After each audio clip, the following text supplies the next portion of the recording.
Whatever you're into when it comes to sports, you can find it right here. Now, play my intro.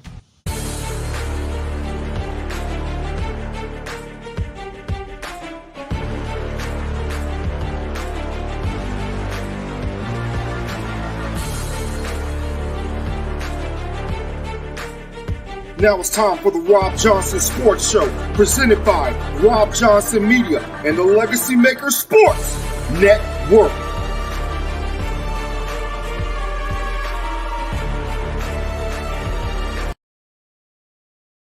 Hey, what's going on, ladies and gentlemen? This is Robb Johnson, your host of the Robb Johnson Sports Show with Larry Patterson of Game Time Sports Network. Larry, I did it again. Where I didn't start this show when you were talking. Again, my fault. Let the people know where you can find all the good stuff you've been doing, the videos, the pictures, the interviews. Great interview with the Emil coach, by the way. Let people know where they can find you, sir. Yeah, Game Time Sports Network on Facebook. And I'm on Game Time 365 Sports on Instagram. The page is growing.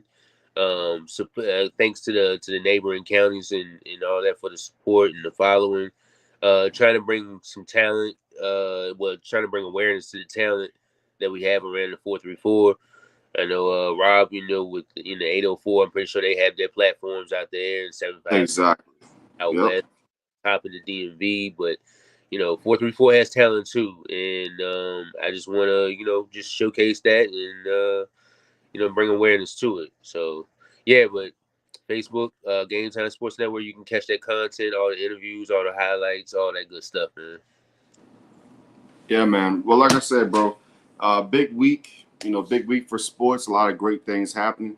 But what we're going to do tonight is we're going to get started on a topic that a lot of people, want to talk about. Like, you want to talk about Michael versus LeBron. But what we're going to talk about tonight, Larry, is more of a topic of. We're going to let me see if I get it here. Yep. The topic we're going to talk about tonight is if Kobe or Michael were in the internet age. Now, we know Kobe was in the internet age, but Kobe did come out in 96, so the internet was around, but it wasn't as big as when LeBron started playing. So, and he was in his prime at that point as well. So, here's the thing. If the internet, all these social media networks, everything was around, when Kobe and Michael were around and they won the in-season tournament, would people be giving them more credit? Or would they be treated like LeBron and say, take that banner down? Because personally, for me, I think that they wouldn't be doing that because I think there's a bias against LeBron in a sense. But you can go ahead, sir. I think it would actually be bigger. Like, don't you think? Like with those two names and everything, having an in-season tournament. Think about it. Like, you didn't even need an in-season tournament for basketball to be important for 82 games in the season. No, you didn't. I'll give you a quick example. One night, me and my dad and his brothers came back from a high school basketball game, New Kent versus Charles City. We sitting there watching the Bulls and the Wizards. It's like 10:30, 11 o'clock at night on a Friday night. The Bulls and the Wizards, because it was not only the fact that Michael was so big, it was because of the context. It was because of the way the world was. See, I think that's the thing, Larry, that people forget about. You got to remember how the entertainment world was in the 90s compared to now. You had Oprah. You had some of the biggest. You had MTV Spring Break. You had some of the BET was actually owned by black people. You know what I'm saying? Like, you had actual media that tried to, I'm not going to say suck up to the stars, but not like now they're trying to tear them down. Of course, they tried to tear the stars down back then, but now back then the media was more like, hey, we're going to be friends to these people. Also, another factor, and we can go into this, the NBA on NBC. The NBA on NBC was very critical, not only for Michael, but for Kobe. They told stories. And I want everybody out there to think about this. And Larry, you can go after I finish this little small point. Imagine the NBA on NBC and them doing the in-season tournament, and think about the nostalgia that it would bring us. You can elaborate on that. I think I told you this before. I look at like when the NBA on NBC, when those days were happening, that was like the era of basketball.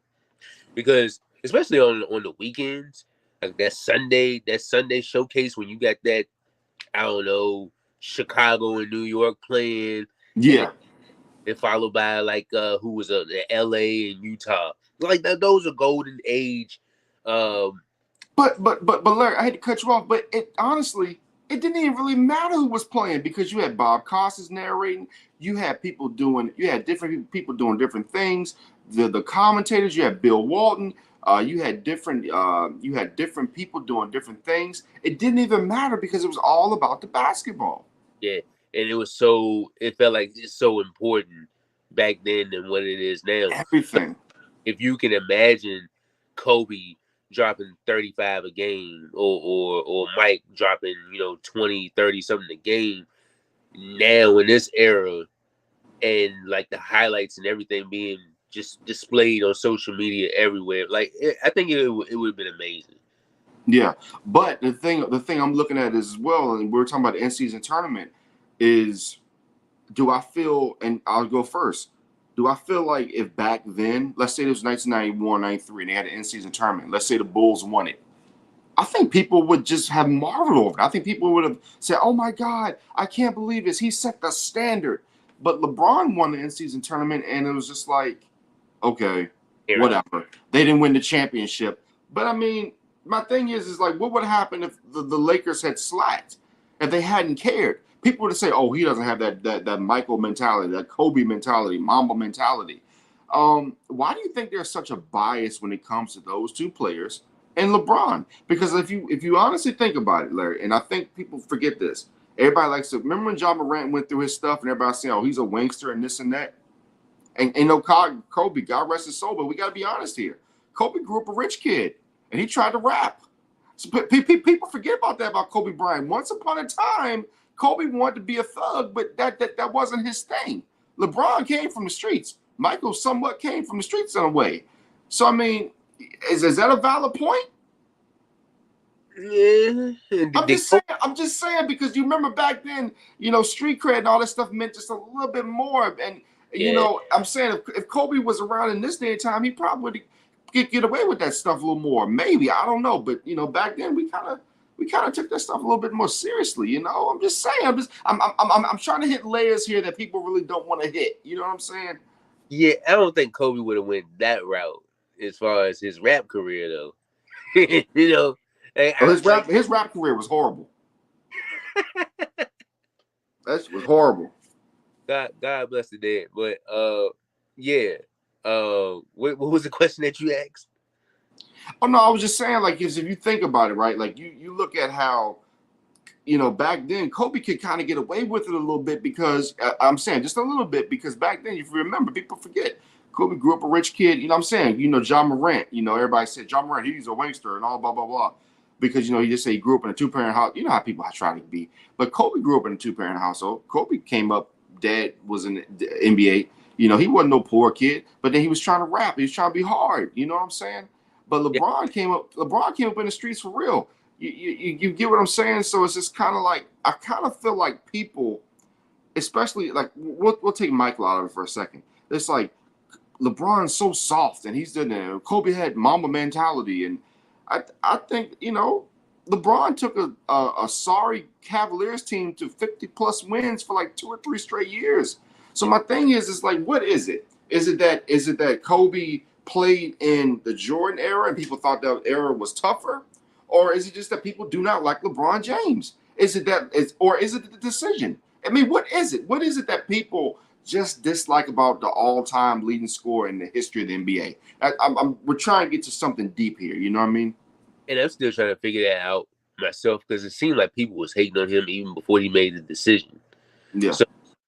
So I mean, for him to come in and revolutionize the game that he did, it's like a gift and a curse. Because it's like people love him, but it's like also people hate him, and people love to hate on him. People still don't give him the bubble title. Well, I mean, the thing is, if you even look at the quote unquote bubble title, right? How many people were walking around and they couldn't really, and they were complaining because I'm at home too much. Oh my God, I can't move or get around. People were losing their minds. So imagine going all the way to Orlando from Los Angeles. You don't really have your family there with you all the time, and you got to go play a basketball game. You're isolated. Right. You know what I'm saying? Like, and then you got to stay in shape. You know what I'm saying? You got to make sure that you, people don't think about the stuff like packing, different things like that. You're staying at a hotel room for months on end. That's not easy. Yeah. I mean, people are out here complaining about little stuff when, I mean, come on now. I mean, we're complaining. Now, I can guarantee, no, I'm glad you brought up that point because I can guarantee you, if Kobe or Michael had won a bubble, quote unquote, bubble championship, you know what people would have said? That took mental fortitude.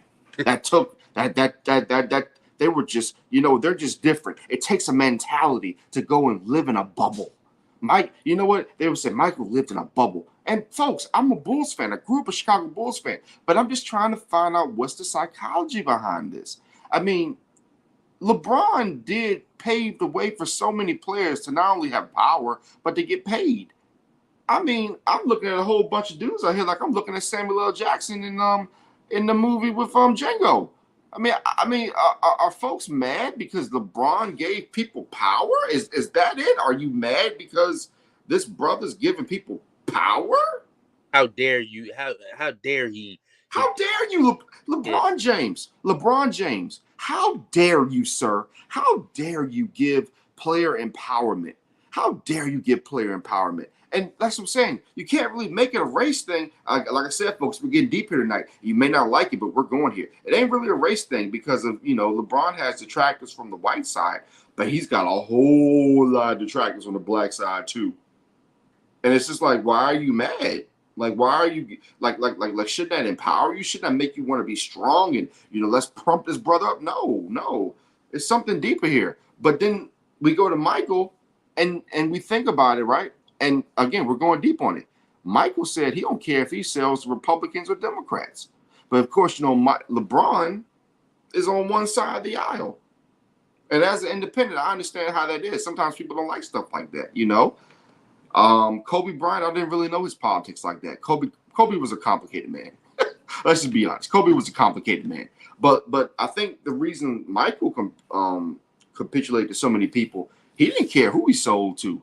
He could sell to Uncle Ruckus.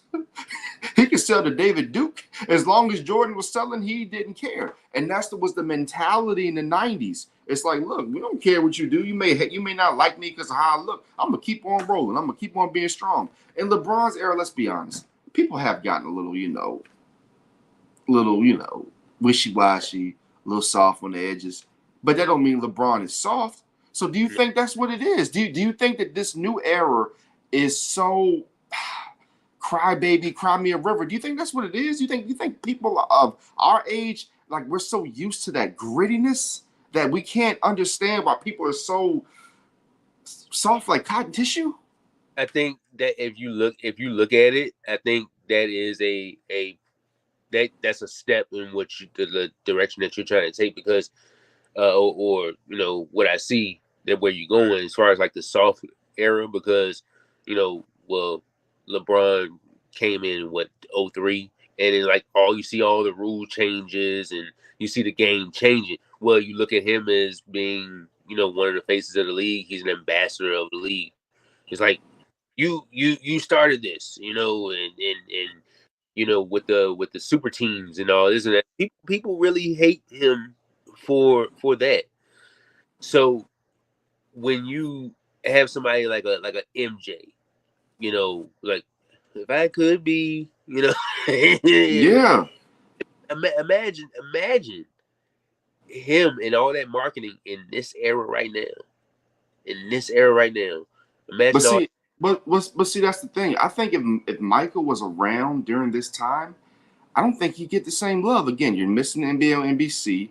You got more scrutiny through social media. And this is the whole point. It's social media. We're talking about social media here. I think that he would get more scrutiny. Also, here's the thing. Let's not forget now. They did change the rules for Michael because he couldn't beat the Pistons. Yeah. Also, let's be honest here. He never beat Larry in the playoffs. Yeah. Hey, listen. People want to listen. It's just like the Orlando. And again, I'm a Bulls fan, but people want to forget about the Orlando series in 95, 96. You can't. When Mike came back, Orlando beat them in that series. He had to go get Dennis Rodman, who. And people talk about and I know it was 6, 7 years later, but people say, Kevin Durant and all of them, you know, they couldn't beat the Warriors. They couldn't get over the hump, so he had to go join them. They needed Rodman to join them, didn't they? They needed Rodman. They needed Rodman. Hey, listen, it may have taken 6 years, but they needed him after Rodman was a headache for the Chicago Bulls. So let's not act like that dynamic never existed. And Kobe came out shooting air balls for years. They had problems with the Spurs. They had problems with other teams. But the thing that Kobe was I think out of these both of these guys, Kobe was blessed the most. He has Shaq. Don't get me wrong. Scottie Pippen is an all-time top 50 great player. But Kobe came in this league with Shaq. And one of the more underrated players in NBA history, Derek Fisher. Remember, Kobe never went to a Western Conference Finals or a Finals without Derek Fisher. Ever. What did LeBron do? LeBron took the Cleveland Cavaliers, who had not won a championship in anything in 50 years, and they went and won a championship. Yes, he had Kyrie, but they were still down 3-1. And don't give me the excuse about Draymond Green.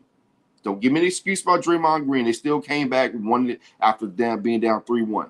You imagine Michael being down 3-1 to a team like that in the 90s. It would have been celebrated. I know. I was there. You were there. You know how things were different. You know how things were celebrated. But people people now. Go ahead. I mean, hell, shit. He took Eric Snow. When they went to the finals and they got swept by the Spurs, I mean, you can give him credit for that. Boobie Gibson. Who else? Marshall was on. Yeah, Donnie Marshall was pretty good coming out. But what I'm saying is, if you go back and look at those rosters, right? It's just like when you go back and look at the Lakers rosters during that time. Remember, before Kobe got Gasol, he was having to score 81. He was having to score all these points. But people still, and that's the thing, people still held Kobe in that respect because of where he came from in the old school. Remember, Jordan came in 84. Kobe came in 96. So those were the right times, and there was the right formula. Around 03, that's when things were kind of changing a little bit. You know what I mean? So, and just the whole world. Not only that, LeBron came in the ESPN era. I'm not saying ESPN has ruined sports. I'm just saying ESPN has ruined sports a little bit. Not only because of their commentating, and it's not only because of the way they present games, which is nowhere near the NBA or NBC. They did a decent job with football. But basketball, I feel like they ruined basketball. That's why I think basketball going back to the NBA or NBC next year is going to help the sport. But they have to do it the right way. Presentation, Larry, for me, presentation is everything. And the way they presented Michael Jordan in the late 80s to early 90s was one of the reasons why he became who he was. And I still don't think it's going to be like the same. It's not going to give you the same feel unless they come back. They come back with the music. It still won't give you the same feel because, for one, you don't have Costas, you don't have the Waltons, you don't have the guys that you named earlier. I mean, you can. I mean, NBC could try to offer Costas a big check, but with God, I hope. Listen, and I have nothing against Stephen A. But please don't bring Stephen A. on the NBA on NBC to do the narration, please. And listen, I want the brother to do well. I really do.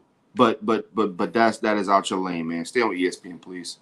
Like, get us Bob Costas, get us the originals, please, man, please.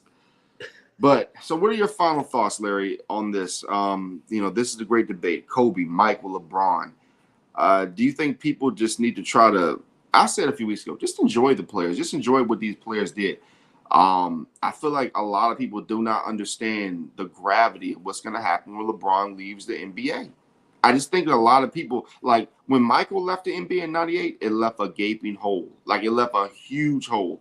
And it didn't get filled until, I think, in my opinion, even though I was a Spurs guy and I liked the Spurs and I liked what the Knicks did when they got to the finals, it didn't get filled for me until probably 01, 2000, 2001, when Allen Iverson took that Sixers team, similar to what LeBron had as far as players and everything, to the NBA Finals against the Lakers. I just think people don't understand when LeBron leaves, man, it's gonna leave a big gaping hole. And even though you got Anthony Edwards and all these other players, LeBron is still that marquee. Hey, just like Caitlin Clark, I may not be the biggest Caitlin Clark fan, but at the end of the day, she's the marketing tool. LeBron is the marketing tool. And what was I going to say about LeBron? I was going to say something about LeBron. My mind completely. Oh yeah, just like you say, I said it too. Like you said it earlier. Enjoy him while you have him right now, because 5 years from now, all we're gonna have is memories and just looking at YouTube videos and look how great LeBron was. And I think that's when people will start appreciating him when he's away, which is sad. Which is sad. Yeah, But and here's the other and that's the thing. Here's the other difference between now and then. In 84, 85, people were watching the game. Their cell phones weren't out. When Kobe came in 96, their cell phones weren't out. LeBron plays, 03, and then in that era, even though, like I said, Kobe was 7 years in, but 7 years in, you're already established. They already know your name. You've already won your championships. LeBron's era, cell phones here, cell phones there. I'm not saying I wish sports would ban cell phones in the arena. I don't think you can do that. But I think there just needs to be something like, look, guys, let's enjoy the game. Let's put the phone down. Now, media people, we gotta do our little recordings here and there, like get little snippets. But social media has made it so where, Larry, you can't put your phone down, and it takes away from, I feel like, the essence of the game, the beautifulness of the game. yeah, Your final thoughts on that? yeah. When you talk about the essence of the game, unless you're in a position like we are, where we collecting highlights and photos and stuff like that, that's why I feel like the cameras and the phones, saying, should be appreciated if you're doing that. But I understand what you're saying. I agree. Yep. So we're gonna go to our next topic, but first let's get this message from Latours. Hey guys, this is Robb Johnson from Robb Johnson Media. I just want to let you guys know Latours, one of the best brands out there for activewear. No matter if you're hiking, running, playing golf, playing tennis, it doesn't matter what you're doing. When you have on this right here, ladies and gentlemen, trust me, you feel good and your performance will be great. Latours, check it out today at latours.com. All right, ladies and gentlemen, you see the background. It's time for your final five. This is it. You're setting this in stone. College football starts next week, Larry. We are setting this in stone. We are setting this in stone. So it ain't no going back. Oh, I didn't know. You getting it in today. So, Larry, we'll go. You'll hit your number 5, and I'll go into my number 5. If you need to expound on it, go ahead and do your thing. Give us your number 5 Heisman contender going into the 2024-25 season. Number 5, I'm going to go with Dillon Gabriel. Last 2 years was in Oklahoma. This year he's over in Oregon. They switch over to the Big Ten conference, where they have other teams coming in there too. You got you still got the Ohio States, the Michigans, all these other guys, all these other teams. This is a big year for him, and this year will determine his draft status, whether that's top 10, all of that. He passed for over 3,600 yards last year. I believe it was a career high for him. He also had 30 touchdowns and 6 interceptions. So going into a new system, I feel like you got to put him up there as one of those candidates. I feel like he's going to do great this year. So Dillon Gabriel is my number 5. Do you think that? Let me ask you this about Dillon Gabriel. Do you think that, just like Bo Nix, that him coming over to Oregon and being that Dan Lanning system is going to absolutely? You think that's going to have huge effects when it comes to his game and what he's able to do, coming from Oklahoma, and then coming over to his Oregon system, which is pretty much air raid? Yeah, and I think that's the system that he will want to be placed in. Kind of get his draft status up. To that air raid, get him prepared for the NFL. I think this is great for him. So, yeah, to answer your question, yeah, I do. I think this is a good thing for him. Definitely. Okay, so we're going to go to my number 5. And my number 5, Larry, comes from the Michigan Wolverines, Donovan Edwards, the running back. He's a senior now. What was it, last year? He had 109 carries for 382, 3 touchdowns. A year before that, 2022, 872 yards. And people say, that, well, the stats don't dictate that he'll have a great year. Well, the way I look at it, Larry, is this. If you're Michigan, if you're gonna have any success, you got to run the football. Not Dylan Gabriel, but Dom Edwards is gonna have to be the guy that pretty much runs that Michigan offense. He's gonna have to have, in my opinion, at least 1,500 yards.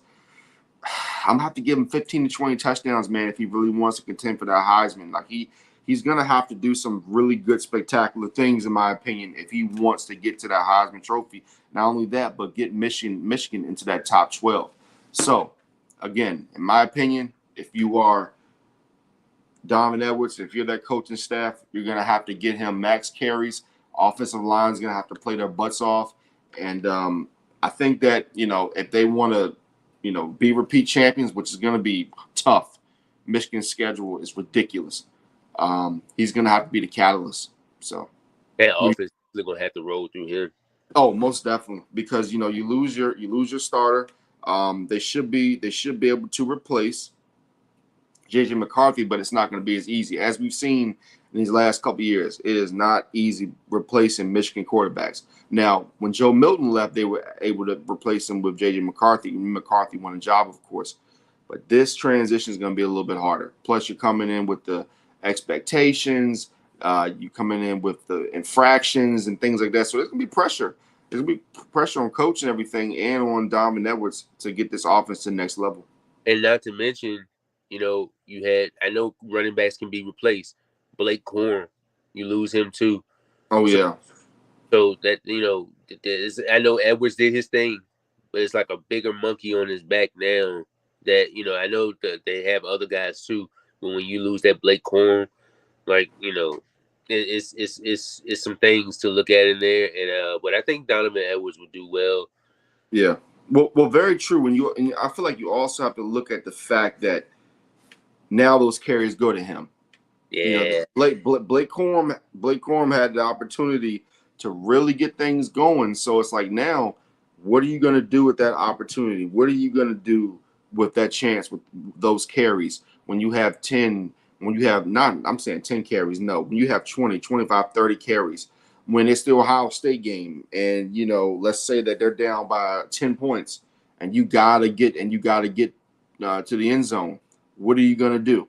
So stuff like that is the reason that Edwards has the opportunity to do some good things here. So let's go to your number 4, Larry. Who do you have on your final, just your final Heisman list? You can't take it back. This is it. Who you got at number 4? People make me look at me kind of crazy on this one, but I got Carson Beck. Hold on. You got him at 4? I'm at 4. You got Carson. You have the best prospect since Matthew Stafford at number 4. Are you mad, man? Yeah, I mean, he's in the top 5. Oh my gosh. Yeah, I got Carson Beck at number 4. 39 over 3,900 yards. Passing last year, 72 completion percentage, 24 touchdowns and 6 interceptions. This Georgia team is already ranked number 1, correct?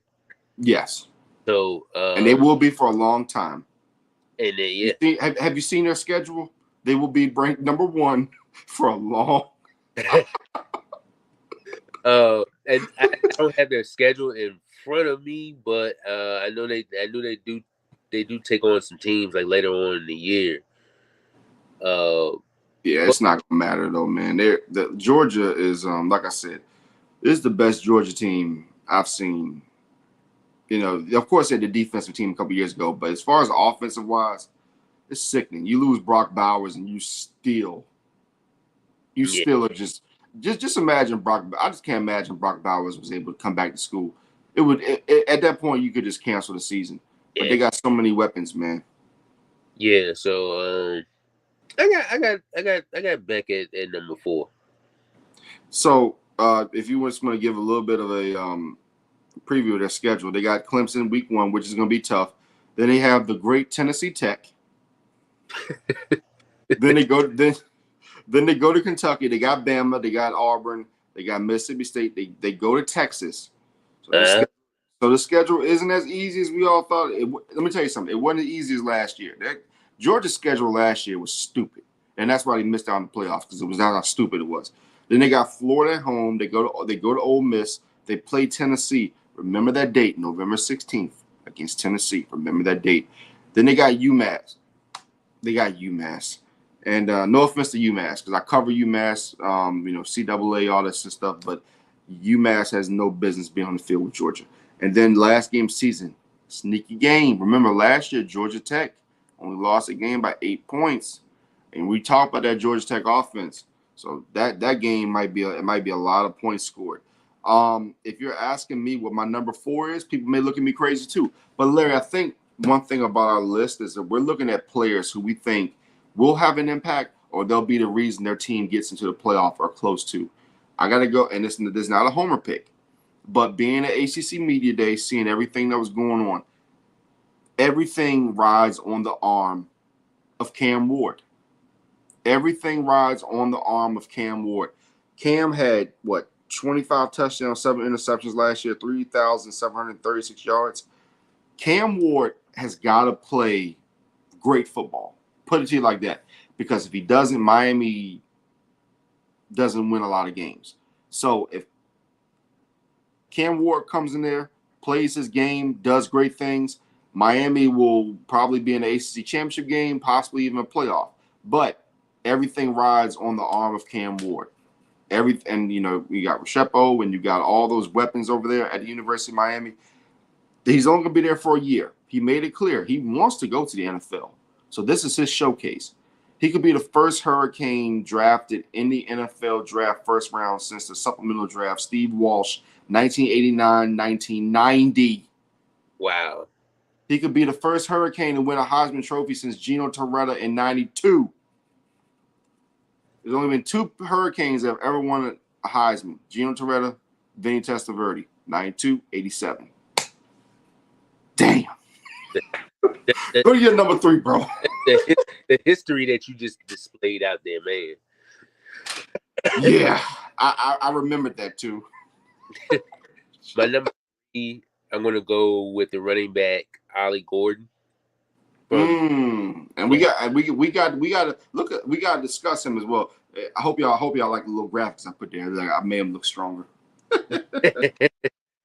Yeah, 1,700 yards, over 1,700 yards rushing last year, 21 touchdowns, 6.1 yards every pop. And then on the receiving side, he had 330 yards off 39 catches. So those I feel like he can make a bigger step this year. Those are the Heisman quality numbers right there. And I think he'll do good. I think he'll do good this year. He's my number 3. But we have to mention what happened though. We got to mention what happened. The DUI arrest. Yeah. We got to mention it. But will he miss some games off that? Possibly, man, but I don't know, man. It's gonna be tough. I think it's more of what the school wants to do. Yeah. But I mean, look, man. I know they're probably gonna want to make an example out of it. They don't just let's sweep this under the rug. It's like, what are you learning from it? So I'm pretty sure he learned from it. But you brought up a great point. I didn't think about that. Yeah. So I mean, like I said, we'll definitely see. How that goes. I don't know, because see, like I said, the whole thing about drinking and driving, man, is so daggone serious, and you gotta be careful. You gotta be very careful about that. Coach was kind of like non-hesitant, nonchalant. If it wasn't Ollie Gordon, it was another player, he probably got kicked off the team. But Ollie Gordon is so important, and now you don't have Oklahoma there no more, bro. So the Big 12 is wide open. Oklahoma State, they got an opportunity to do some good things. So we'll see how that goes, but we have to watch that. Hopefully he learned from his mistake. Hopefully he can be able to grow from it. That's all I can say, because DUI is very serious. You look at Henry Ruggs, you see how that quickly, right? So very cool. So number 3 for me, people are also going to look at me a little crazy, but I'm telling people right now, and if people go back to my Facebook and you look up Robb Johnson and you look up this name, Nico Lamaliva, quarterback, Tennessee, dude's legit in high school. I don't think he played as a senior, because I know he was there last year, but he had, from what I see, 3,240 yards and 50 touchdowns and 2 interceptions in 2 years. Tennessee is very close to being back. Tennessee is very close to getting back to doing Tennessee things. So the way I look at it is, if, again, this is projecting. This is not just about the Heisman. This is about people who are going to be essential for their team to do anything. Lamaliva has got to play well for his team to get to where they need to get to. So I have him at number 3. Who is your number 2? We're down to the last 2 picks. My number 2 is the great Travis Hunter. Wow. From Colorado. Let me mention sports reference here. The man did play at Jackson State. Before you go on, yeah, everybody just forgets that, right? Yeah. I mean, you just no love to the HBCU, but he did play at Jackson State before Colorado. He was a standout there. So 57 catches, 721 yards. He played 9 games, so he did miss some time due to those injuries. And then he's a hell of a cornerback too. So what did he have? He had 22 solo tackles. He had 30 total, 2 tackles for a loss, 3 interceptions, 5 PDs. So yeah, man. I mean, he could be maybe the number 1, but for right now, I got him the number 2. Just for him, is he a returner too? Yeah, well, listen, he can return. He can return. So let's not say that he can't. But I believe if Dion need him to, but he's already playing so many snaps, bro. That's the problem. Like, he's already playing so many snaps as it is, that at receiver, at corner, you know what I mean? So. And that's my concern about when you go to the next level, because obviously he's going to the NFL next year, but that's my concern with, like, what position are you playing when you go there? Like, yeah.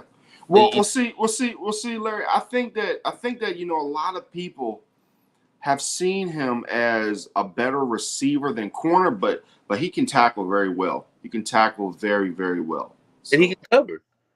Yeah, most definitely. We have some breaking news. I need to get this out here because I need to talk about this real quick. We are a sports show, but I do breaking news as well.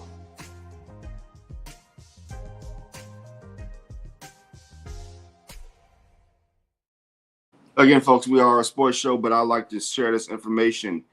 If you are in Surrey County or close to it, and you see a late model Toyota Camry, unknown California license plate, not an actual vehicle stock photo, but if you see an unknown California license plate, we have a victim, Catherine Goodman Pittman. She is in danger. The suspect, Franklin Merrill Nichols, white male, brown eyes, brown hair, 5'6". She's 66. He's 53. She is endangered. Make sure you call your local state police. Again, Catherine Goodman Pittman. She is a 66-year-old black female, black hair, brown eyes. Franklin Merrill Nichols, 53 years old, 5'6", 150, brown hair, blue eyes, white male. If you are in the Surrey area or close to that area or whatnot, please make sure you reach out to your local police department, because we do not want to see anyone getting hurt. Now, back to sports. I had to make sure I shared that because, hey, you got to make sure everybody out here is good. But my number 2 is also Travis Hunter.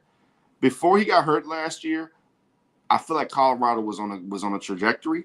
But after the Colorado State game, which that game is going to be must-see TV again, because I believe his name is Torrey Horton, the receiver for Colorado State. he's going to be very good. So Colorado State should have beaten Colorado last year. That was a great game. They had everybody up at 2 o'clock in the morning, even though I was already up because I was at work. I got Travis Hunter at number 2 as well.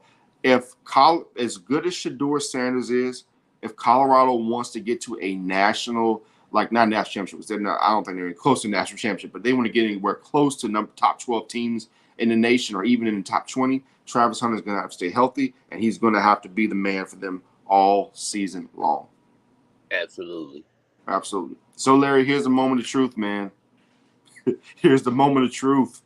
Who is your number 1 player that you have that is going to win the Heisman Trophy in 2024-25? Drum roll, please. That drum roll sucked. But anyway, go ahead. Do what you do. I think it's going to be that quarterback from Alabama. Wow. Jalen Milroe. You got Jalen Milroe from Alabama. Alabama winning the Heisman Trophy. Wow. Trophy. One of the games that highlighted that stuck out to me about him that made me look at him like, wow, was that Auburn game last year? Mm-hmm. Man, like that right there is career. It makes a stamp in your career when you have that. He passed for 28-34 on the yards. He had 23 touchdowns and 6 interceptions. Not eye-popping numbers. That will get better, I feel like. On the rushing side, he had 531 yards and 12 touchdowns. Yeah. This guy, he could be, a new head coach. But he could be on to some great things this season. He's my number 1. If you actually look at some of his interviews, not only can he's already graduated, right? So he's already graduated. So he's going for his master's now. I believe it was sports management. He is the truth, and he can process information, which a lot of these young guys can't do. Also, when you look at Jalen Milroe, you know what he reminds me of? He is a better quarterback in college than Dak was at Mississippi State. That's what he kind of reminds you of. He doesn't have the speed. By the way, great touchdown there by Joshua Dobbs.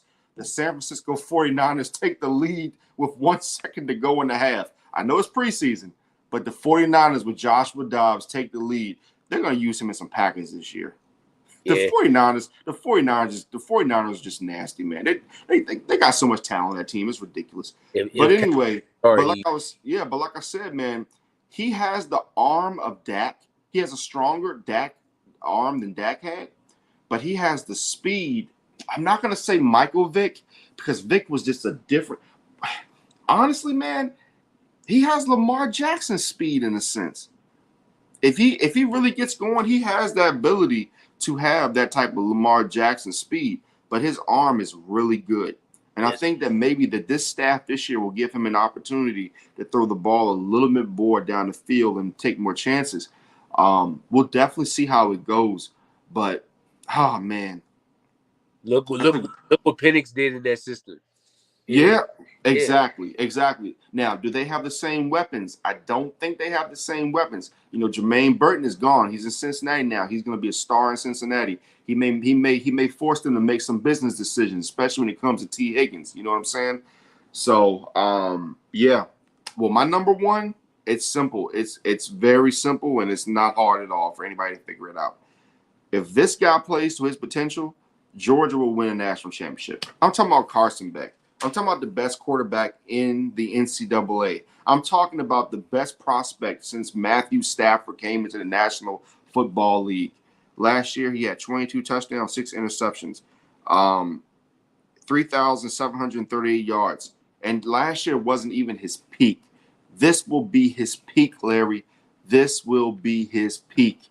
And I'm telling you, man, if he does what he's supposed to do, and Georgia handles their business, you saw. I showed you that schedule. At Ole Miss, you got Texas, you got Bama. Then you still got to play an SC championship game. Then you got to play a bazillion games now just to win the national championship. Like if he does all that, he should win the Heisman Trophy. But I'll tell you this: Travis Hunter, if he can get Colorado in the top 20, top 15, man, and he can stay healthy, there's a good chance he can win that award as well. Absolutely. Yeah. And people say, why don't you have Shedeur Sanders? I don't have Shedeur because, again, Shedeur doesn't have to go out there and throw for 5,000-6,000 yards. Shedeur has to just make sure he's not getting sacked. Shedeur has to do just enough that he'll be able to get them to winning games, because doing too much, don't worry about your draft stock. You're going to get drafted. Yeah. You're going to get drafted. Just play within the system, try to, get camaraderie with your offensive line, because your goal is to survive. Shedeur has to survive. He can't be out here trying to, avoid this and avoid that and be a hero. Don't be a hero, man. You want to be able to get to the NFL. So that's why I have Shedeur. Now, do I have him as my honorable mention? Yes. I'll give him at least an honorable mention. Do you have an honorable mention? If you had somebody outside the top 5, just a quick honorable mention. Shedeur Sanders. Yeah, I have to agree with you because he, like I said, he is one step away from that happening. So, yeah. Well, before we get to the last topic, let's get to Latoris one more time. And remember to go to latoris.com and check that out. And make sure you go to Game Time Sports Network as well. I got a little promo coming for Larry that's coming next week about Game Time Sports Network. Wait for that one. Hey guys, this is Robb Johnson from Robb Johnson Media. I just want to let you guys know Latoris, one of the best brands out there for activewear. No matter if you're hiking, running, playing golf, playing tennis, it doesn't matter what you're doing. When you have on this right here, ladies and gentlemen, trust me, you feel good and your performance will be great. Latoris, check it out today at latoris.com. All right, you know what that background means. You know we about to talk about. You know what we about to talk about, man. We about to talk about some NFL. Now let's go back to what was this? Let me make sure, because they skipped out on us on Friday. Let's go back to Thursday. Eagles Patriots. Did anything stand out from that game for you with Eagles Patriots? The Patriots special teams. I feel like I told you last week. Yo, can I stop you real quick? Go ahead. People were dissing the young man out of Randolph-Macon because he only returned 53 yards. You coming from Randolph-Macon and you in the NFL returning a kick for 53 yards. Do you understand how hard that is? That is a very man.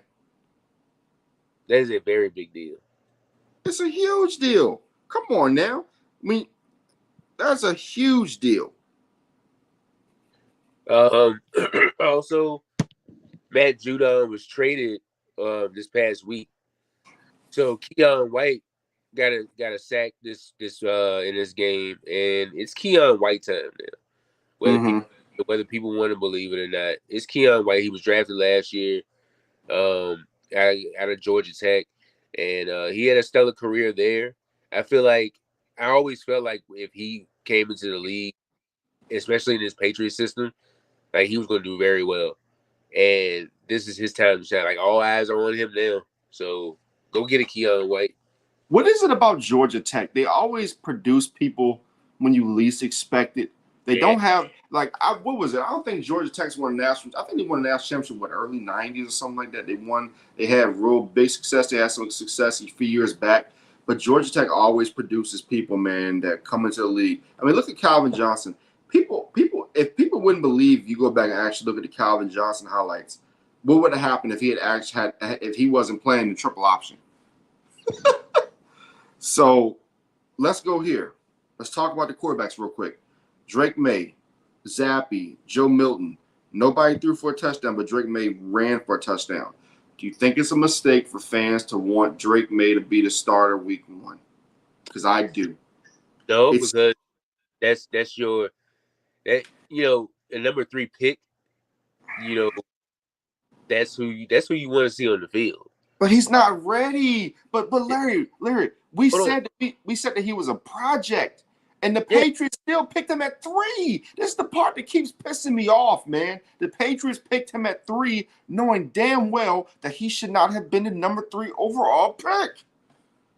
Hey, Zach Wilson shouldn't have been the number 2 overall pick. You told him, I told him. We said, look, We said that he had no business going to New York at all. He had no business going to New York. We knew what was going to happen. Yeah. But sometimes these things are hit and miss. So we'll see what happens, man. If he's dubbed the starter, we'll see what happens. You know, it can only it can only make or break his career by him being thrown into that fire like that. I think Jacoby Brissett should be, you know, or Bailey Zappi, somebody with some experience should be in there while he catches on. But I mean, you got Drake May, you got Bailey Zappi, Joe Milton, Jacoby Brissett. Somebody's got to get traded. Somebody's got to get traded. You can't keep all 4 quarterbacks, and all 4 of them are talented. That's the crazy part. Joe Milton didn't have the game that he had last week. You know. Well, listen, man, I'm not no conspiracy theorist, none. But sometimes I think that some of these coaches kind of like tamper this stuff down a little bit. Like, hey, Joe, you know, go out there, be impressive, but don't be too impressive because you know we kind of need we don't need a quarterback controversy in New England right now. I'm not saying it happened. I'm just saying sometimes the coaches may kind of call some different things that are kind of funky. Like, why are you calling this, coach? Well, because we don't want you being what, a 5th, 6th round pick, almost 7th round pick, you know, looking like Tom Brady in the preseason, making our 3rd round pick, our number 3 overall pick look bad. Yeah, and not realizing what you have. So now Joe Milton goes to another team and he balls out when you really should have kept him. But that's neither here nor there. Yeah. Let's go to Saturday. Let's go to Falcons and Ravens. Let's talk about Taylor Heineke and John Paddock for the Falcons. They threw no touchdowns, no interceptions. For the Ravens, Josh Johnson, I'm sorry. He went 11 of 11 for 120, a touchdown, no picks. And then you had Emory Jones, who threw for 7 of 9 for 100 yards, 1 touchdown, no interceptions. The Ravens just find everybody, don't they? Emory Jones out of Cincinnati, by the way. The Ravens just keep finding people, man. Damn, that squad is good. Yeah. Talent is just finding talent, everything. Yeah. And then our guy who we keep telling everybody about, Trenton Simpson. Trenton Simpson had 2 tackles, but he was still impressive. I'm just telling you, man. Listen, I know you're not fond of the Falcons. You know I'm not either. But listen, but seriously, they bring in Simmons, right? But he's been on the street for this long for a reason. They brought in all this talent. They're like, oh, the Falcons, they're going to be dangerous. The Falcons are dangerous every year, and then they become an endangered species. They always find a way to mess it up. They've been doing. Look, they talk about the Cowboys all they want to. The Falcons been messing it up since they had Hammer on the sideline against the Redskins in '92. Yeah. Too legit to quit. I can't do it, buddy. Too legit to quit. And you had Deion Sanders on your team, and you just, bro. You had Deion. You had Andre Rison, who was all-time great. People don't want people. I know people talk about the whole left eye situation. Dude was legit coming out of Michigan State. You know what I'm saying? The Falcons had talent. You know what I mean? Like, the Falcons have had some really good teams. They were up 28-3. We won't talk about that. But yeah, are the Falcons cursed? Maybe they are. But listen, man, until I see the Falcons on the field, until I see Kirk Cousins on the field, I don't care about it. It doesn't matter. You got to get over the hump. Yeah. Especially now. Go ahead. Yep. They picked up what's my man from New England? Matthew Judon. They picked him up over him and Justin Simmons. So that defense has the capability of being real good. Also, their draft pick this year, Rojo. He had a sack. He had a sack and a tackle for a loss. This could be one of the top defensive units. You've been a Broncos insider. Tell the people about Justin Simmons. Do you think that he's over the hill, or do you think that he will be able to get some things done in Atlanta? He can definitely get some things done. He's been injured for the past couple years. He's been missing some games, but he is a dog. Now he has missed some games this past season. Before that, he was in on every snap. He was a dog. But of course, playing the game of football, injuries catch up to you. Your body, the human body can't take but so much. So, but I think that was a very smart signing, and I feel like why the hell did it take so long for him to still, for a team to pick him up? Why was he still in the free agent market this damn long? Did he have an injury that we didn't know about? Did he have some I think contract? Because what was it, a 1 year, $7.5 million deal? $7.5 million. It was a 1 year, $8 million with 7.5 guaranteed. Why didn't you just give him the whole 8? It's just ridiculous. Okay, so maybe the $500,000 like a bonus if they get to the Super Bowl. Maybe it's like, hey, if you get X amount of tackles, we'll add this other 7.5. It's $8 million with 7.5 guaranteed. That's such. You know what? That's so Falcons. It's like that's so Raven. That's so Falcons to do something like that.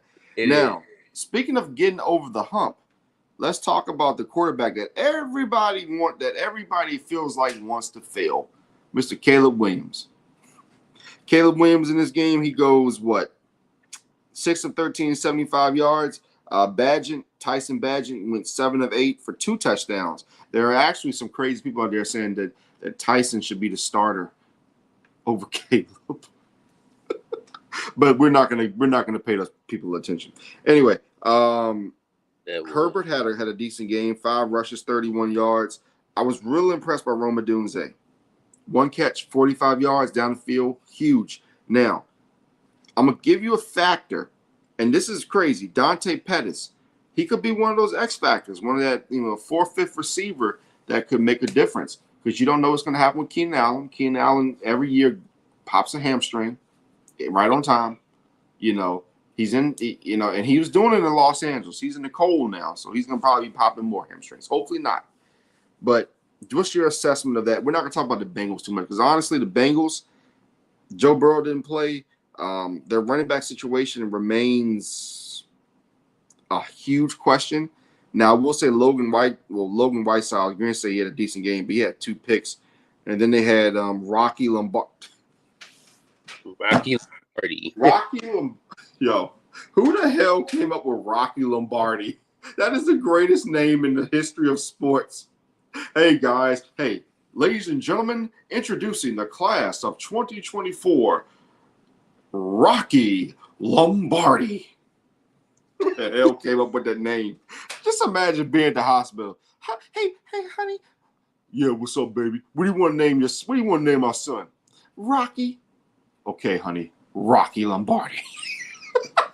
The hell? I hope. Listen, if your name is Rocky Lombardi, you better be starting on varsity, college, and pros. I hope it's a nickname, but nah, bro, it's Rocky. It is. Yeah.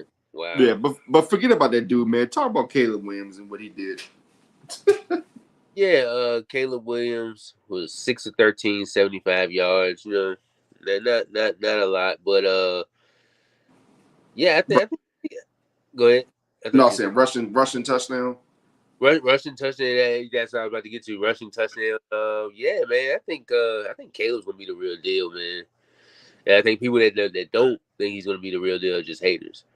Hey, listen, I don't use that word haters. I just think people they don't like the fingernail polish, don't like any other stuff. Even though Jeff Hardy was putting on fingernail polish in 98, 99, and nobody cared. But like I said, again, it's the internet age. It's a different time. Things suck now. We still create the great talent. Yep. Mm-hmm. Yep.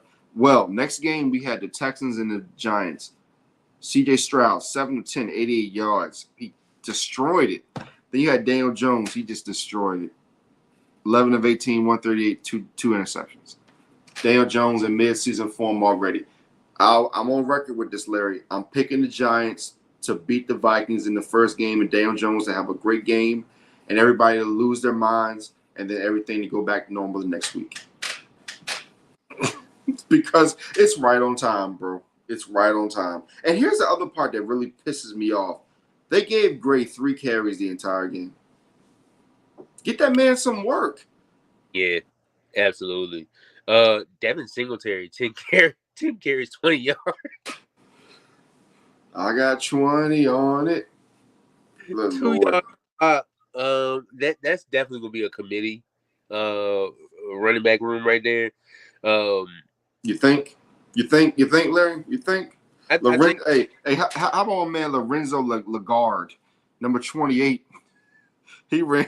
He's out of Akron. He ain't gonna be around long. 2 carries, 13 yards. Daniel Jones. Actually, Daniel Jones was what, 4th on the team in rushing. One rush, 12 yards. Why the hell is he running after he injured his knee last year? Why the hell is he running in the preseason? See. This is this stuff that don't make no sense to me, right? Why are you running with Daniel Jones in the preseason? right. I'm gonna be honest with you about something. I'm gonna keep it so real with you. I think Jones can win the first game. I think DeVito is better than Jones. I think Tommy DeVito is better than Jones. I seriously think that in my heart of hearts.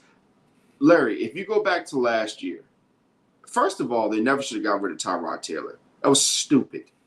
Tyrod was making throws that Daniel Jones was not making. And again, I'm giving the Giants the first game against the Vikings, even though they signed. In fact, speaking of breaking news, let's do that real quick.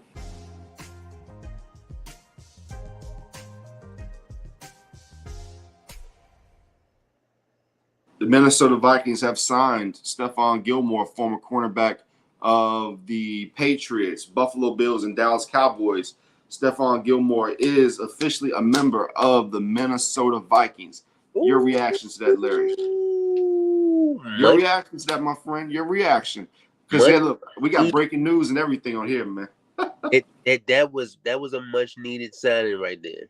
Yeah, because their secondary is trash. It's horrible right now. Yes. Then they lose somebody for the season. Yeah, they did. And then the 3rd round pick, I believe. The unfortunate. Yeah, God rest him. The unfortunate. We did a segment on that for Tell the World How We Feel. Yeah. So they've been definitely having bad luck in there, but signing Stephon Gilmore, he has had some injuries. Let's hope that this he still got some fire left in him, and let's hope that it can turn into something. But I'm not expecting him to do too much because I mean, who's gonna take him? Is it Sam Darnold? Man, I don't know, man. I don't know. Now, let's get to the next game. Chiefs against the Chiefs against the Lions.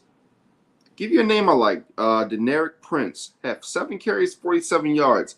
He could be one of those guys in the Super Bowl, the AFC Championship game, where he shows up and just starts dominating. We're like, where the hell this guy come from? Yeah. Like, where the hell this guy come from? Now, I will say this. Olakun and Carson Wentz have been playing decent in this preseason. They've been playing decent. You even had an appearance from Ian Book, who he ain't going to be on their roster long, from Notre Dame. Patrick Mahomes, 8 of 14, 93 yards. The Lions did come back to win this game 24-23, so that's 2 wins on Kansas City Chiefs home field, even though it's preseason. That's 2 wins. Hendon Hooker had a decent game, 12-15, 150. Nate Sudfeld, 14 of 27, 196, a touchdown to pick. Oh, Nate Sudfeld out of Indiana. He's been in the league now for 8 years. Any thoughts on this game? I really didn't. Like I said, I've seen enough from Kansas City. Xavier Worthy had 6 catches? What was it? 6 catches he had? Yep. It was. What was it? Let me make sure I have the stats correct here. No, he had 3 catches, 62 yards, and a touchdown. Yeah. He's legit, man. He's legit. Yeah. I'm gonna hate to see him this year. Hey, you know what's funny about this? Cornell Powell. So now they're gonna have the vice president out here throwing people. Cornell Powell. All they had to do is call him. All they do is call him Colin Powell, man. Hey, man. Chiefs get better. Chiefs get better. Most definitely. Let's see here. Let's go to Vikings and Browns. All right. So talk about that game. I'm gonna be back with you guys real quick.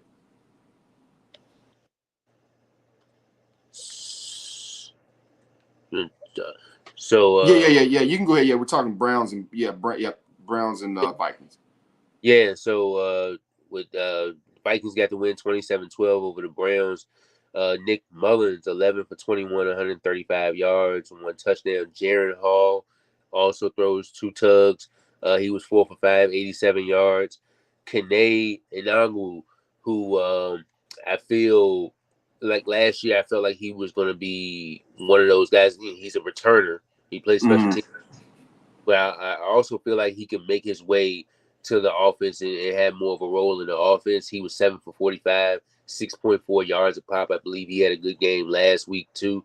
Miles got 9 for 45, coming over from the Dolphins. So Deshaun Jones, 1 catch, 71 yards, a touchdown. Tristan Jackson was 3 for 39 and a touchdown. Other than that, not too much from the Viking side. Lewis Seen had a sack. Brian Asamoah. I feel real good about him. What did my guy do? The first round pick, Dallas Turner, just 1 tackle. But me and you, we both established. I think he's going to be very, very good. Well, that's the thing. That's the thing. He jumped off the TV last week, so it's like last week he was able to get that sack. He was able to be all around the field. I know that Cleveland, even though they're playing they're playing a little bit softer, or whatnot. Cleveland knew exactly what they needed to do to kind of get him off his kilter a little bit, because you don't want him coming. Here's the bottom line. The Vikings don't have any quarterbacks now that much as it is anyway. You see Sam Darnold was nowhere near that field. So basically, look, they can't afford any more injuries. Jaron Hall had a decent game. He had 2 touchdowns. Mullins had a touchdown. The Vikings can't afford any more injuries at their quarterback spot. So they knew that they could not have Dallas Turner getting to their quarterback. On the Brown side, not too much out of the rushing. Tyler Huntley, though, 14 to 20 and 135. 2 interceptions. Dorian Thompson-Robinson, 13 to 17, 126, and an interception as well. It wasn't pretty. It wasn't pretty at all. And then there's a Zaire Mitchell Payton. And what's your take on the Cleveland Browns? I just think they're trying to get to the regular season. I wouldn't put too much stock in, because they're just trying to get to the regular season healthy, because that's been the Browns' issue, is being healthy. They're just one of those teams, like, you know what, let's get to the regular season, let's get some of our backup some work, but the main guys like Deshaun Watson, he's not gonna he's gonna play the last preseason game, but and Nick Chubb won't see the field till the regular season. 5 sacks from the Browns today, 13 quarterback hits. I wanted to bring that up. Wow. Yeah.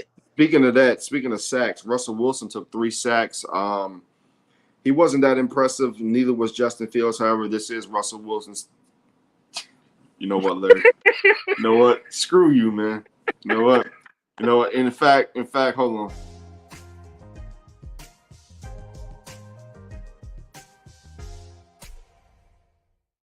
I got breaking news, and I'm gonna bring in Stephen A.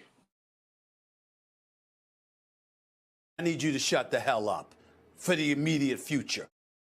And Larry, I'm gonna repeat that. I need you to shut the hell up for the immediate future. I need you to shut the hell up immediately for the immediate future. Talk about your guy. Listen, man. Listen. Okay, listen, man. Here's the bottom line. Russ wasn't impressive. We understand that, but he's been injured.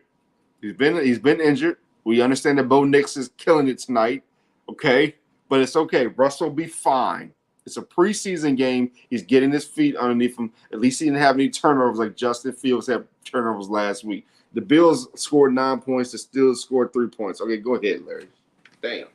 Go ahead, Larry. Just go ahead, man. Yeah, man. I shared something on Facebook. I believe the Steelers in 8 quarters. I don't even think they scored over 10 points. I don't think so. That's 8 of 10, 47 yards for Russ there. Justin Fields led the team in rushing with 42 yards off 8 carries. not a lot to talk about from. Okay, let's move on to Colts and Cardinals. No, hold on. I did want to bring up Nick Herbig though. He was drafted last. He had a sack and a half, and I felt real good about him last year. Watch his tape. I think he's gonna be very good. He's gonna be a very good pass rusher. He had a sack and a half today, so that's one thing I wanted to highlight. Now that we are getting serious, let me say this as well. Frank Gore's son, another impressive game.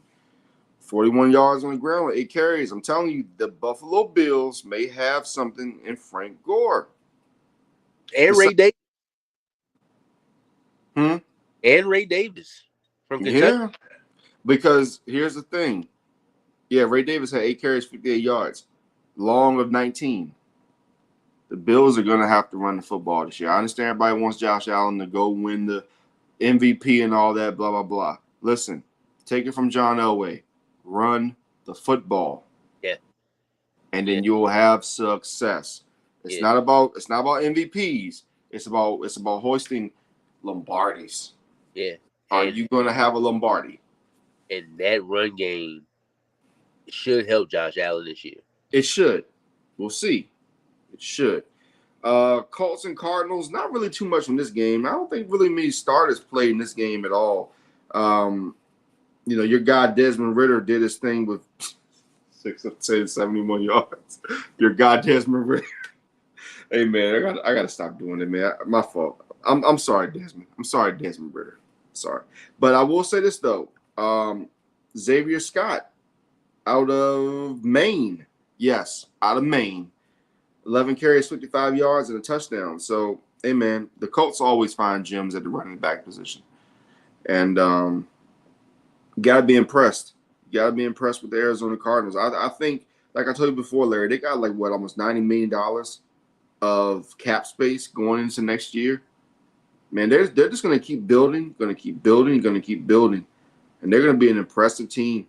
The Cardinals are going to be an impressive team, and the Colts are going to be an impressive team. They're both young teams.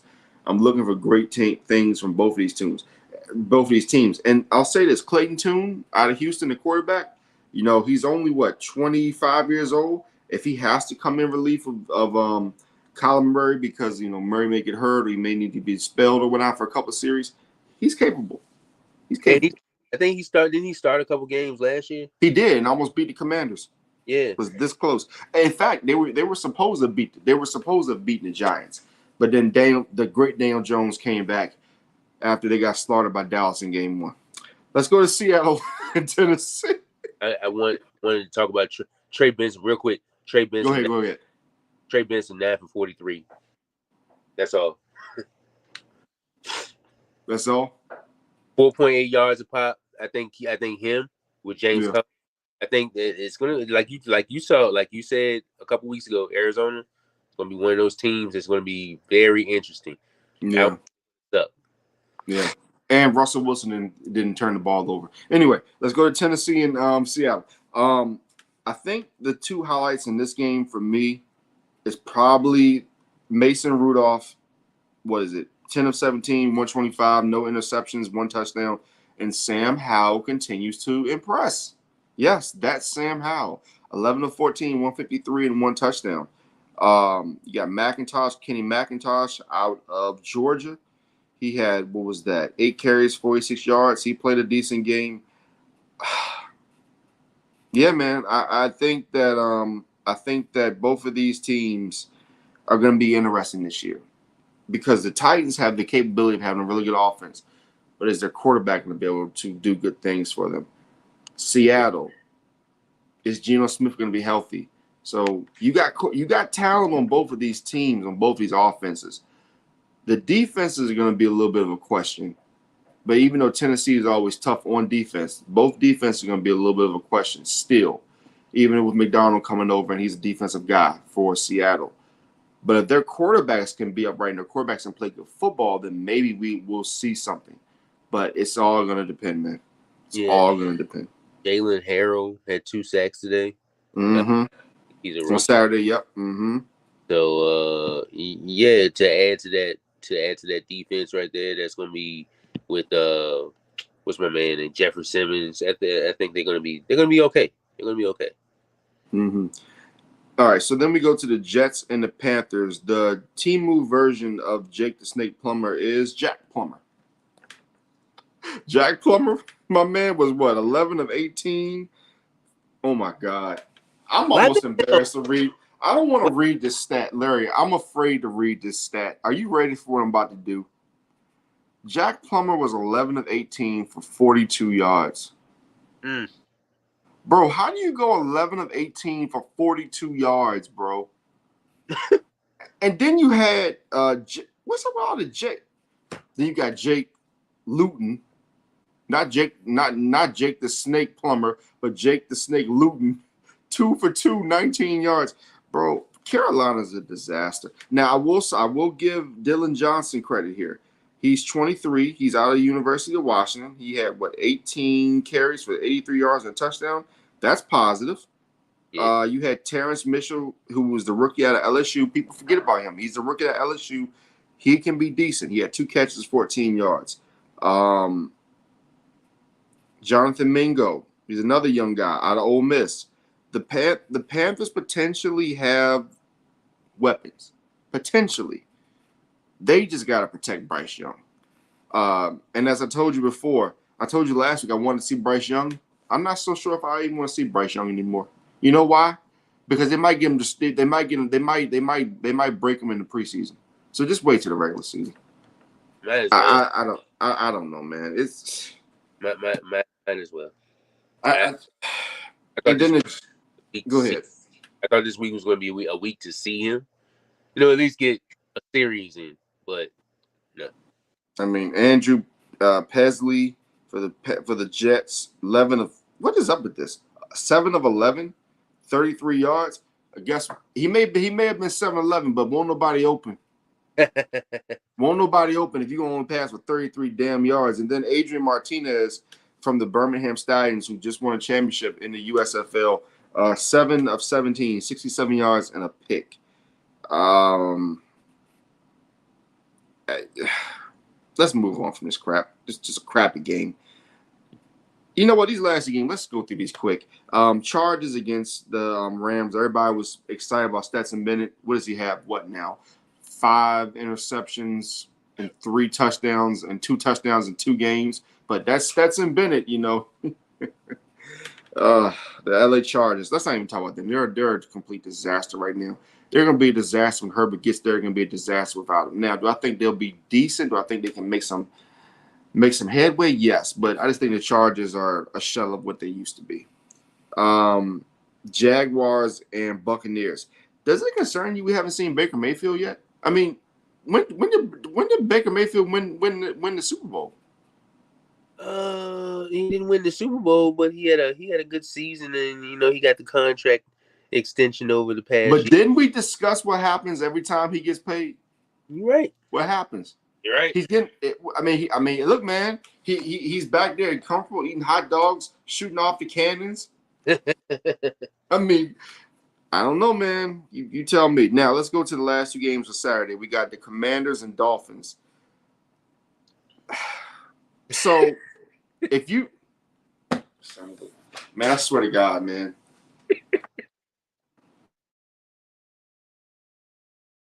I need you to shut the hell up for the immediate future. Anybody telling me that Emmanuel Forbes is going to be the long-term answer, shut the hell up for the immediate future.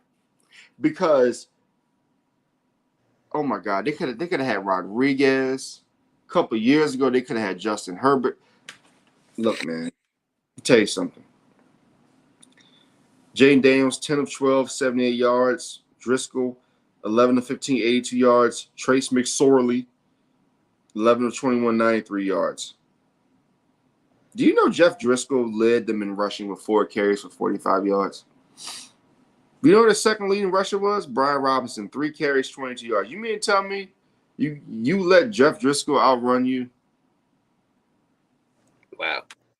The Commanders have issues when it comes to their secondary. Tua Tagovailoa, 5 of 5, 51 yards, touchdown. Boom. He said, take that. He said, take that. Yeah. He's like, take that, take that, take that, take that. No Diddy. Ooh. And who did that touchdown go to? River Craycraft. Craycraft. 29 years old out of Washington State. 6 foot 198. If River Craycraft is doing that to you, what the hell do you think the NFC East is going to? Hey, look, the only reason A.J. Brown really had most of his stats last year, no offense to A.J., I think A.J. Brown had like 20 touchdowns against the Commanders last year. I mean, man, listen, the Commanders got a lot of work to do, and I just don't think they have the coach that's in place that's going to really get them over the hump. Because what I saw from Dan Quinn in that last game last year suggested to me that he is not the guy. How he got that job, I still have no idea. It should have went to Eric Bieniemy, but I digress.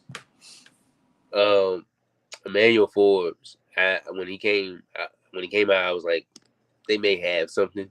I never thought he was going to be like the. I said they had nothing back then. I was like, I think. You know what they were trying to do? They were trying to recreate the Fred Smoot magic. And you know what happened with that? Nothing. Not a damn thing.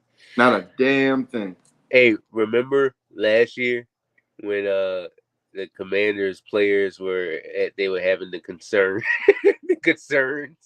about Eric Bieniemy's coaching strategy? I need you to shut the hell up for the immediate future.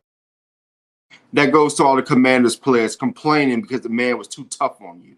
Remember when you did the video? You were going off on him. I gotta find that video. Oh, don't worry, we will. I laugh every time I run across it. But yeah, man, I'm so disappointed in Emmanuel Forbes there. And so disappointed in the Washington franchise for just not drafting well. So I just look, man. Washington is one of those franchises where, first of all, you give up Montez Sweat for basically nothing. You let Chase Young walk out the door. Those were two of your hallmark pieces. Yeah. When they were actually playing good defense, those two guys were in the game. And yes, Chase Young got hurt a lot. I get it. But he was your number 2 overall pick. We'll look back one day and say which team in the NFC screwed up more, the Commanders or the Giants. Remember, both players, Saquon and Chase Young, went number 2.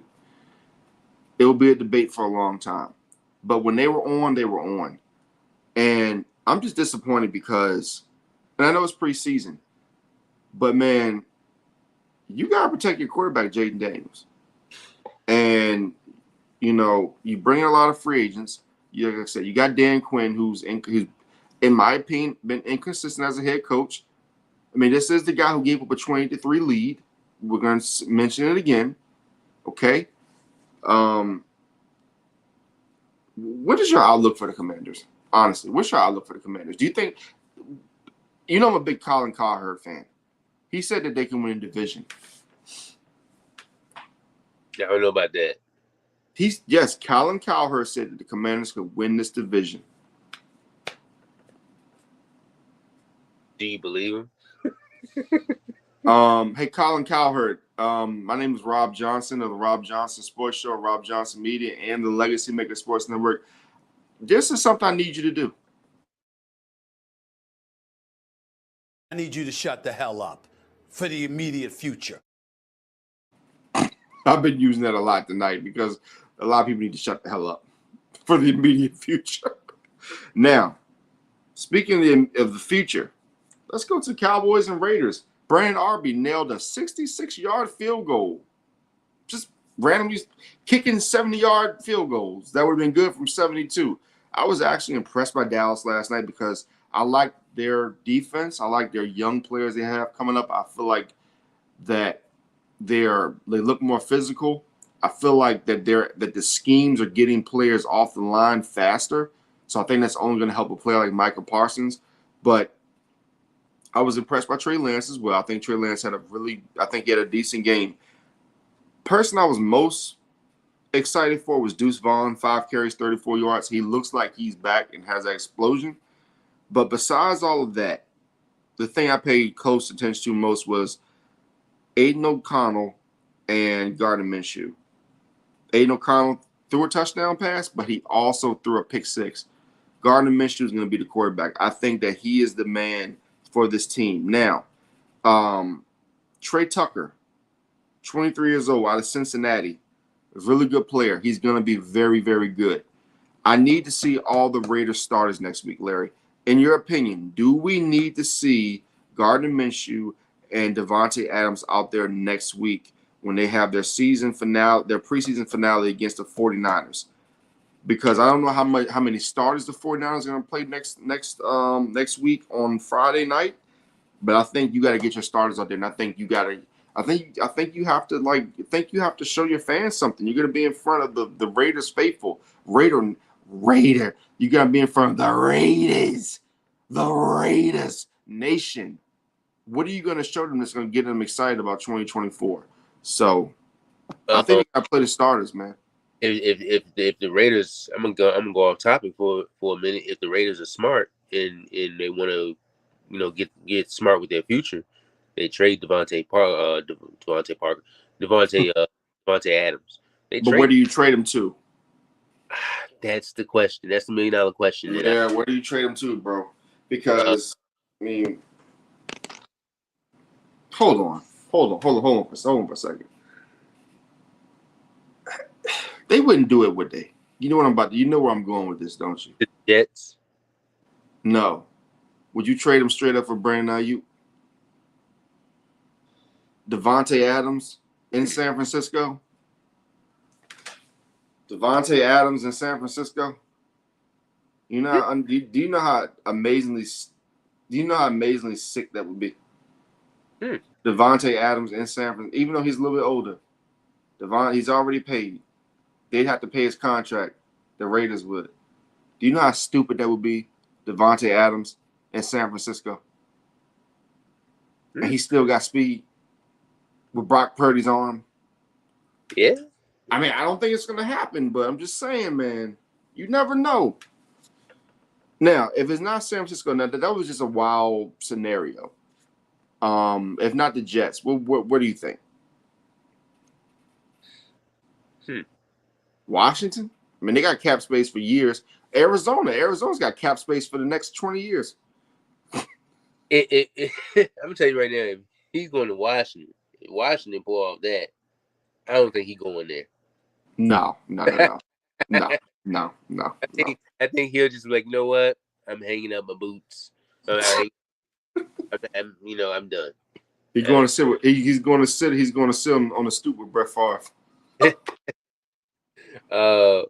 Get some free cash. Yeah. I don't know what to make about with this Raiders team. But you know how I feel. I think their defense is going to be legit. I think the defense is going to be really good. I think they'll have a decent running game. But I like Gardner. You know me. I like Gardner Minshew. I think Gardner Minshew can get the job done. Yeah. And guys like, as you mentioned earlier, Trey Tucker, he flashed last year. Mm-hmm. And with Brock Bowers out there too, man. I think this team is definitely going to be on to something. I think they're going to be improved, especially on the defensive side of the ball. But we'll wait to see what happens on the offense. I don't believe in their run game. I don't. We'll see what happens. Well, to update you, the Colorado Rockies lead the Milwaukee Brewers 20-2. Broncos lead the Packers 20-2. We'll get to that in a minute. I don't know what the hell is going on today, man, but this stuff is crazy. Now, we finished up the games for Saturday night. Let's get to tonight's games. The 49ers and Saints. So, Brock Purdy came out, and he was actually sacked once, but he was hit 2 or 3 times. You know what that means, right? Trent Williams is somewhere doing this.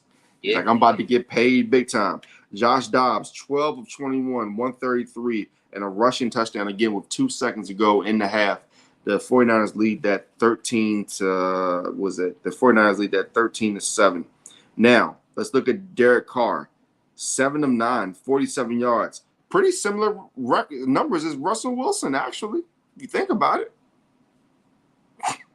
I'm just saying. Hey, listen, you media, let me tell you something. You media people do not give my man Russell Wilson enough credit. Hey, look, you can give me that face all you want to, Larry Patterson. But you know it's true. This media in this country hates Russell Wilson. And most of the men on TV hate Russell Wilson because he got Sierra and they don't. You look at Shannon Sharp. He just mad. He just mad because Russ got Sierra. And all. What does Shannon have? What does Shannon Sharp have? Russell Wilson. What? Nightcap. I like Russell Wilson for other things. I don't like how Russell Wilson performed on my football team. That's the reason why I don't like him. He didn't do too bad last year, man. You had Nathaniel Hackett the first year. Nathaniel Hackett ain't got nowhere near business being a head coach. He was horrible. Yes, because of Nathaniel Hackett, who had no business being a head coach. No business. What? Listen. Just because you got Walmart money doesn't just because you have a high society money doesn't give you high society brains. I mean, come on. I mean, listen. At least your ownership is better than the Panthers, though. I'll give you that. I miss the Pat Bowlen days. Oh, well, of course you do. Trust me. The Carolina Panthers missed the Richardson days as well. Even though there's some crazy stuff that went on in that building, they missed the Jerry Richardson days. Trust me when I tell you. So like I said, the 49ers didn't really play. They didn't play nobody too much tonight. So we'll see what they do next week when they play the Raiders. But again, man, the 49ers continue to be a physical team. I can't wait to see when everybody's healthy on the field doing their thing, because right now the 49ers, in my opinion, doesn't matter what the Eagles did, doesn't matter what the other teams did. The 49ers are the best team in the NFC.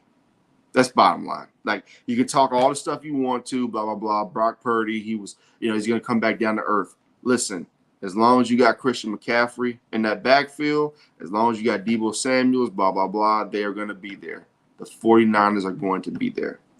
Now, let's go to your team. As I told you before you came on the show, Bo Nix, 8 of 9, 80 yards, a touchdown. Jarrett Stidham, 7 of 11. He won't throw on nobody open. There we go with that 7-11 again. I might have to play that in the pick 3. 7-11, 65 yards, interception. So, yes, Bo Nix is your starter for the Denver Broncos. I tried to tell the people that Bo Nix was decent. Nobody wanted to listen, Larry. The Broncos lead the Packers 20-2 going to the fourth quarter. Bo Nix with a 140.7 quarterback rating, too. Yeah, but what was Jarrett Stidham's? 41.9. Horrible. He also ran for a touchdown. Yeah. Tim Patrick, 2 years in a row where he's had season-ending injuries, 4 for 30 and a touchdown. Greg Dulcich, another person who's been injured since 2 for 27. We'll see what happens with the rest of it. One person that's impressing me, the 3rd round pick Jonah Ellis out of Utah. He had a sack last week. He had a sack this week. With I think it was a fumble, a forced fumble. So I'm liking what I'm seeing so far from Jonah Ellis. When we made the pick, I didn't like it, but he's about to make me a believer. So we'll see what happens for the rest of the season. Was I a defender of Jonah Ellis? I believe you were. I was. That's breaking news. That's breaking news. Hey, but look, the graphic on. Nah, I'll spare you this time. But look though, Cortland Sutton, 1 catch, 23 yards. No, that was huge. Tim Patrick, I know you're glad to see him back. The receiver, he's now 30 years old out of Utah, but Tim Patrick being back is huge, man. Because when they lost him, I believe it was last year. He had ending injuries the last 2 years or whatnot. Tim Patrick is very important to this football team. So I'm very impressed by the Broncos tonight. Yeah, like I said, Bo Nix will be your starting quarterback. That's it, and that's pretty much all. So, Question. Yeah. Predict. Well, I ain't gonna say prediction. How do you view Bo Nix for the you had C.J. Stroud had a great rookie season. I'm not comparing the two, but you had C.J. Stroud had a great rookie season. How do you view Bo Nix rookie season? I already said it. I think that he'll have. I think he'll have what 3,500 yards passing, 24 touchdowns, 7 interceptions. It's not bad. Okay. Do I expect the Broncos to win a lot of games? No. I'm gonna have to go back through their schedule and really see what the Broncos can do. Because do I see them winning the West? No. I can go through it real quick. You start with the Seahawks. You go against the Steelers, at the Buccaneers, at the Jets, versus the Raiders, versus the Chargers, at the Saints, versus the Panthers. So really, if you look at that schedule before November, you should beat the Panthers. You should beat the Saints. You should beat the Chargers. I had them losing to the Raiders. You're going to lose to the Jets. They should. I think they could be competitive and beat the Buccaneers, and I think they can beat Seattle. So that's not a bad win total. But I'm gonna tell you this, Larry. You know who should be very sick right now? Because I had him projected going to them. The Minnesota Vikings. I'm telling you right now, if they had picked Bo Nix, the Vikings within 3 years would have been in the Super Bowl. So the Vikings should be sick right now because, again, J.J. McCarthy is one of those guys. He's played through a lot of injuries, a lot of undocumented injuries. He's been through a lot of stuff. I just think that Bo Nix inside that dome and in those treacherous weather conditions in NFC North would have been so much better with his strong arm. I'm not saying JJ doesn't have a strong arm. And I'm not saying JJ wouldn't have been a decent NFL quarterback. But Bo Nix in Minnesota with those weapons, Addison and Justin Jefferson, and plus the other weapons they have as well, come on, man. So, yeah. Yep. Well, let's go to our next segment, ladies and gentlemen. It is Stephen A. Smith who's going to bring us, and we've already played it a lot of times tonight. So, Larry, get ready to tell the people who you want to shut the hell up for the immediate future. I need you to shut the hell up for the immediate future. Do you think, brother? My shut the hell up segment is going to go to the same people that I was talking to last week. Those people that are doubters of the preseason. This is week 2. Week 3 will probably be the same thing. You have to stop sleeping on the preseason. This is where careers are made. Yes. Where careers are resurrected. So, Josh Dobbs, you see him today, a couple other quarterbacks today. Stop sleeping on the preseason, man. If you see where your team is headed in the foreseeable future, preseason is what you watch.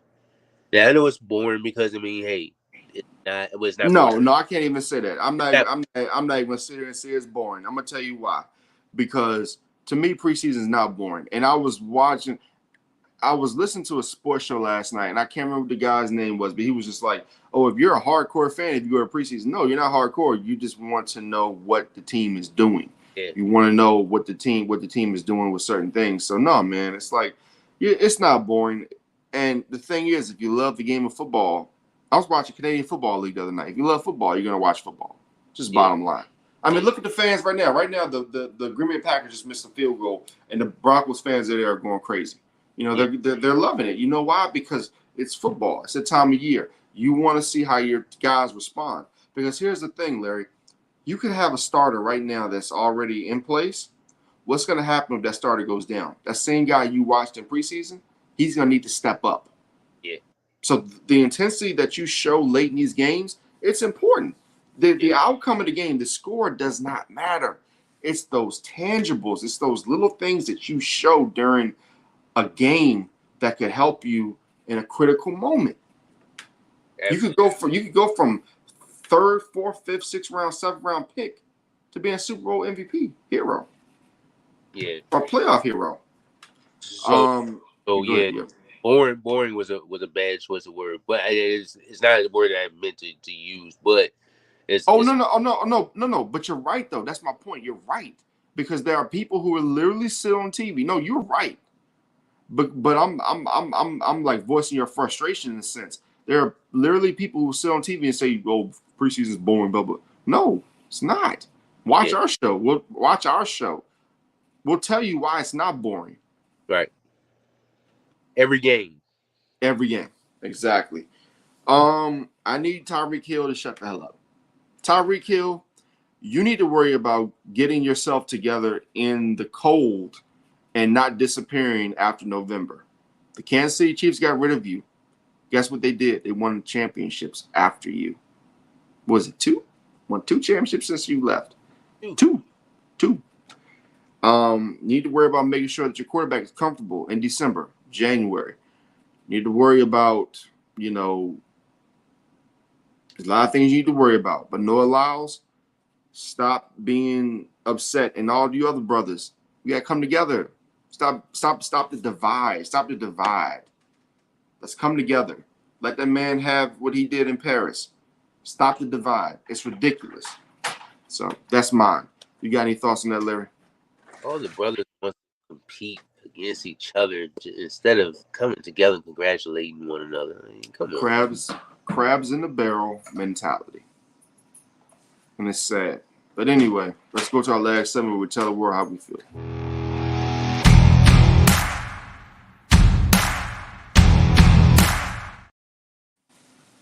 All right, Larry, tell the world how you feel, brother. All right, Rob. You want to know how I'm feeling? Football. Oh God, this is about to get really ugly. We got one more week. We got one of preseason football before the regular season is here. College football starts next weekend. We here. The most wonderful time of the year is here. That's all I got. Yeah. Well, I'm gonna tell the world how I feel. The Duke Blue Devils are gonna be very good this year. Very, very good. The question is this: which team is gonna tank more for the number 1 overall pick? Will it be the Nets or will it be the Wizards? Who's getting the number 1 overall pick in the 2025 NBA draft for Cooper Flag? Who's getting it, Larry? Who's getting it? The Charlotte Hornets.